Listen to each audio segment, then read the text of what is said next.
Listen, I'm about to say something that's going to make a lot of people angry. Real estate agents, mortgage brokers, your parents, that friend who just bought a house and won't shut up about building equity, the entire housing industry that profits when you sign on the dotted line. I don't care. I'm going to tell you the truth because nobody else will. In 2026, for most of you, renting is the smarter move. There, I said it. And before you clutch pearls, I like real estate. I own real estate. I just don't like bad deals. Now, before you start typing angry comments about how I'm a billionaire who doesn't understand regular people, let me be clear. I've made money in real estate. I've lost money in real estate. I've seen every market cycle, every bubble, every crash. And I'm telling you right now, the math in 2026 does not favor buying for the average person in the average market. Unlike your real estate agent, I don't get paid when you buy. I don't get a commission. I don't care if you buy or rent. I care if you make a smart decision with your money. And right now, if you buy a house just because someone told you renting is throwing money away, you're making a decision based on a lie. Let me show you the numbers, because I don't make decisions based on feelings. I make decisions based on data. Here's my rule. If the numbers don't work on paper, they won't work in real life. And right now, for most people, the numbers don't work. If you buy anyway, you're not investing. You're volunteering. Here's the part nobody shows you when they're trying to sell you a house. Here's what the data shows right now. Renting is cheaper than buying in all 50 of the largest metro areas in the United States. Not some of them, not most of them, all 50. And if you don't believe me, pull up any rent versus own calculator and run it for your zip code. Same story. And even if your city is the exception, the spread is still ugly because rates and insurance did what they did. Let that sink in. In the big metros, the math is upside down. Renting beats owning. The average mortgage payment in America right now, including principal, interest, property taxes, and homeowners insurance, is about $2,800 a month. The average rent, about $2,000. That's an $800 difference every single month. That's not a small gap. That's $9,600 a year you're paying extra to own instead of rent.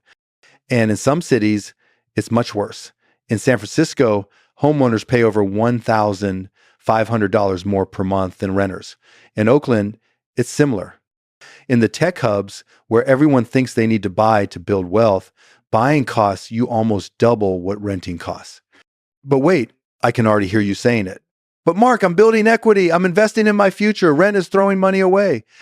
No, stop. That's the lie they sold you. That's the lie that makes the housing industry billions of dollars every year. And here's the part that exposes the lie. If rent is throwing money away, so is interest. And in year one of your mortgage, interest is 3 times bigger than your equity. You're throwing away $1,200 a month to the bank while building $500 in equity. But somehow that's investing in renting is waste? That's not logic. That's marketing you memorized. Let me break down what's actually happening when you buy a house in 2026. You put down $70,000 on a $350,000 house.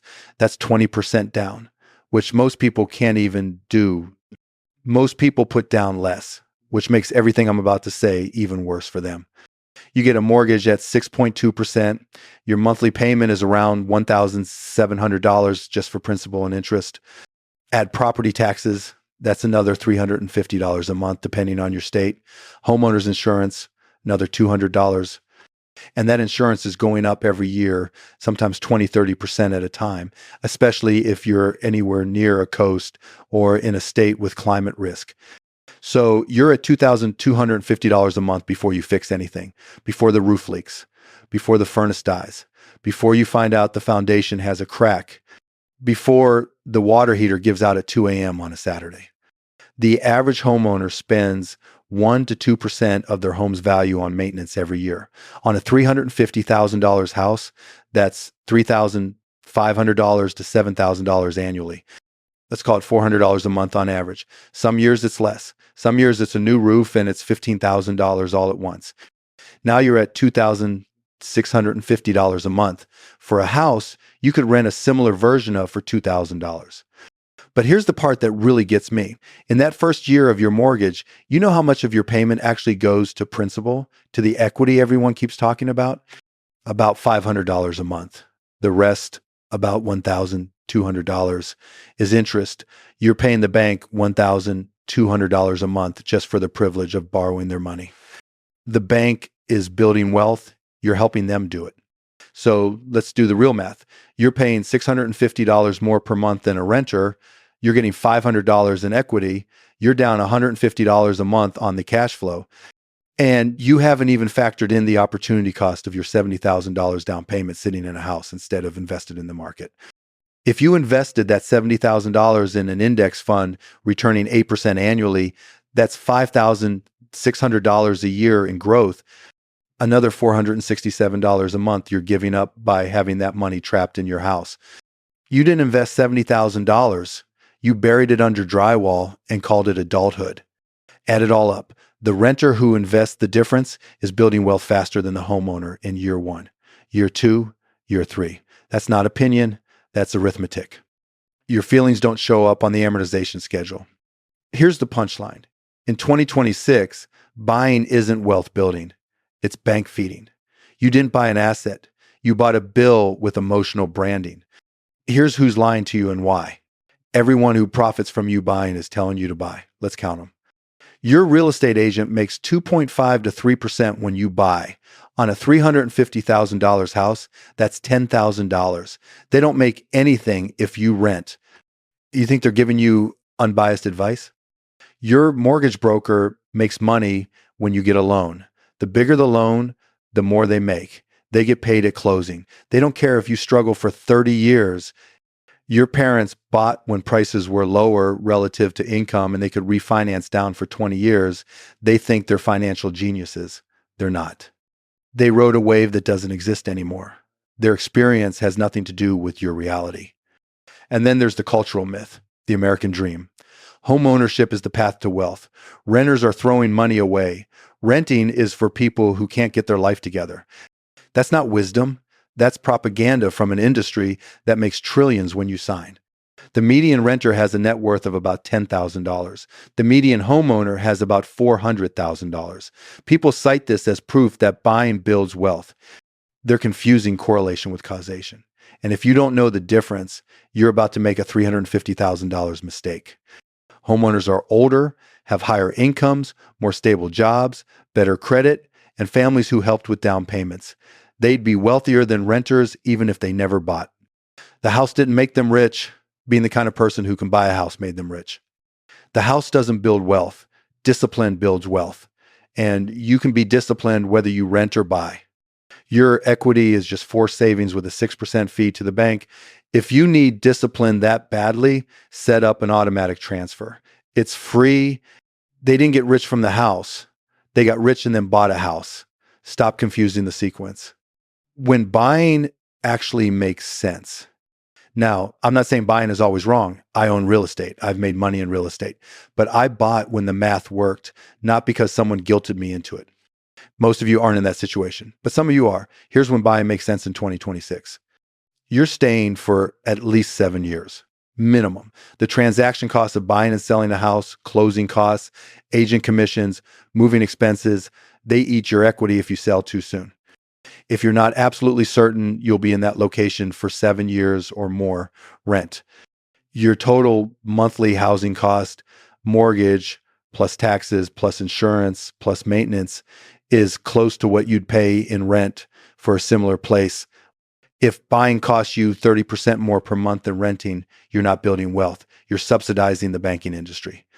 You have a down payment that doesn't wipe out your emergency fund or come from your retirement accounts. If you're draining your 401k to buy a house, you're not building wealth. You're trading one asset for another and paying penalties to do it.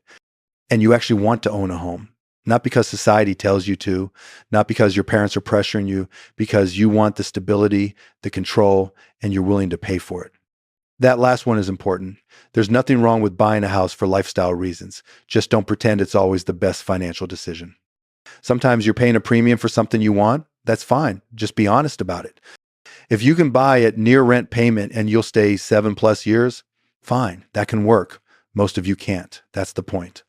Now, here's what nobody tells you. Most of you aren't buying because you ran the numbers. You're buying because you're scared. You're scared of being left behind. Your friends bought houses. Your coworkers bought houses. Your younger cousin bought a house and now posts about it on Instagram. You feel like you're losing a race you didn't sign up for. You're buying because rent feels temporary and a mortgage feels permanent. You want stability. You want roots. You want something that says, I made it in a way that Elise never will. You're buying because you want a receipt that proves you're doing life correctly. Society gave you a checklist.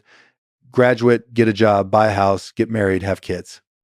You're checking boxes because checking boxes feels safer than thinking for yourself. None of that is financial analysis. That's fear dressed up as ambition. That's peer pressure with a 30-year repayment term. I'm not saying those feelings aren't real. They are. But feelings don't pay mortgages. Feelings don't build wealth. And buying a house to prove something to people who aren't paying your bills is one of the dumbest financial decisions you can make. If you're going to buy because the math works and you want to own, not because you're terrified of what people will think if you keep renting. And if you're offended by what I'm saying, good. Being offended is cheaper than being house poor. Let me translate that into English for you. Right now, 74% of American mortgage holders have rates below 5%, many locked in at 2.5% during the pandemic. Those people aren't selling. They can't afford to. If they buy another house at today's rates, their monthly payment doubles on the same loan amount. Nobody is giving up a 3% mortgage voluntarily. Would you? So inventory is low because people are trapped. Low inventory keeps prices inflated, and you're paying peak prices at high rates to compete for scraps. You didn't buy stability. You bought a fixed payment and variable, everything else. Taxes go up, insurance goes up, repairs go up. The only thing that's fixed is your inability to leave. And don't hit me with but rent goes up and my mortgage is fixed. Your taxes go up, your insurance goes up, your repairs go up, your HOA goes up. Your mortgage is fixed. Your cost of living isn't. You're not locked in to a low cost. You're locked into a property that costs more to own every single year. And here's the trap within the trap. If rates drop to 4% in a few years, everyone who bought at 6% becomes locked in too. You become the person who can't sell without taking a massive hit. Sitting in a house you've outgrown in a city that doesn't serve you because moving would cost you $600 a month. You're not buying a house. You're buying a financial handcuff. Translation, you didn't buy a home. You bought a 30-year position you can't exit. Here's what renting gives you that a mortgage destroys: flexibility. If your job moves, you move. 3 months notice on a lease and you're free. If a city becomes too expensive or too dangerous, you leave. Try doing that with a mortgage. I've watched people turn down career opportunities because they couldn't sell without a $50,000 loss. I've watched people commute 4 hours a day because they bought in the wrong place. I've watched people stay in dying industries because they were trapped by a mortgage. A mortgage doesn't make you mature. It makes you immobile. In a world where companies lay people off without warning, where AI is reshaping entire industries overnight, flexibility is worth something. The person who can move for a 30% raise builds wealth. The person who's stuck takes what they can get. Renters can chase opportunity. Homeowners have to hope opportunity comes to them. The renter with skills and savings can go anywhere. The homeowner with a mortgage is hoping their industry doesn't move. Flexibility is an asset. A mortgage is a leash. In 2026, homeowners traded one for the other. And this is where people get stupid. Wealth is not about owning a house. Wealth is the gap between what you earn and what you spend, invested consistently over time. That's it. If you rent for $2,000 and invest the $800 difference, you're building wealth. If you buy for $3,000 and have nothing left to invest, you're not building wealth. You're building equity in one asset while everything else stagnates. Diversification matters. Having all your wealth in a single asset in a single location isn't a strategy. It's a gamble. The stock market returns about 10% annually long-term. Real estate returns about 4%. Over long stretches, stocks have historically outpaced housing, and housing returns depend massively on your market, your timing, and your leverage. Your house is not outperforming your index funds. But wait, you say, leverage. You put down 20% and get 100% of the appreciation. True, leverage works great when prices go up. It also works in reverse. If your house drops 10%, you didn't lose 10%. You lost 50% of your down payment. Ask anyone who bought in 2007. Let me show you what renting done right looks like. Sarah rents for $2,000 a month. Her coworker Mike bought a comparable house for $2,800 a month, all in. Sarah takes that $800 difference and invests it automatically every month in index funds. After 10 years at 8% returns, Sarah has $145,000 in liquid diversified investments. Mike has maybe $80,000 in home equity trapped in one asset in one location that he'd have to sell to access. And Mike spent another $35,000 on repairs, appliances, and that one year the AC died in July. Sarah can move for a job. Mike can't. Sarah's wealth is diversified. Mike's is a bet on one zip code. Sarah is flexible. Mike is hoping. Mike can tell people he's a homeowner. Sarah can actually quit her job. That's the math. That's the reality. But here's the catch. Renting only wins if you invest. If you rent and blow the difference on lifestyle upgrades, you're not smart. You're just renting. So here's the rule. Automate the difference the day you get paid, before you see it, before you can spend it. Match first. Your employer is handing you free money. Take it. Then Roth, if you qualify. Tax-free growth, no brainer. Then brokerage, boring index funds. Every month. No excuses. No, I'll start next year. Your equity is just forced savings with a repair bill attached. Build real equity in the market instead. At least it's liquid. If this was my family's money, here's what I'd say. No BS. If my kids came to me today and asked whether they should rent or buy in 2026, here's exactly what I'd say. Run the numbers. Not the emotional numbers, the real numbers. Monthly cost to rent versus monthly cost to own, including everything. Taxes, insurance, maintenance, opportunity cost of your down payment. If owning costs more than 10-15% more than renting for a similar place, rent, take the difference and invest it every single month. Don't spend it, invest it. If you're not staying at least 7 years, rent. The transaction costs will eat you alive. If the down payment would wipe out your emergency fund or come from retirement accounts, rent. You're not ready. If you're buying because you think you're supposed to, because your parents said so, because society told you renting is for losers, stop. That's not a financial decision. That's peer pressure with a 30-year repayment term. And if you do buy less house than you can afford. The bank will approve you for way more than you should spend. Just because they'll lend you $500,000 doesn't mean you should borrow it. Buy a house that leaves you room to breathe, room to invest, room to live. So here's my answer to the rent or buy question in 2026. For most people, rent, not because buying is always bad, not because homeownership is a scam, but because in 2026, with these prices, with these rates, with this much uncertainty, the math favors renting for the majority of people in the majority of markets. The people who should buy, they exist. They're staying long-term. They've run the numbers. They have the down payment without compromising their financial security. They're buying because it makes sense for them, not because someone told them they should. Everyone else, rent. Invest the difference, build wealth the boring way, wait for the math to change. I know this isn't what you wanted to hear. You wanted me to tell you some secret to making homeownership work, some trick that makes buying the obvious choice. There is no trick. There's just math. And right now, the math says rent. You can ignore this. You can buy anyway. You can tell yourself your situation is different. And maybe it is. Maybe you're the exception. But most of you aren't. Most of you are going to buy because it's what you think you're supposed to do. And 10 years from now, you're going to wonder why your net worth isn't where you thought it would be. I told you why. I showed you the numbers. I gave you the framework. The decision is yours. Stop chasing a label. Start building a balance sheet. You want a house? Earn it later when the math stops sucking. Right now, rent, invest, build options.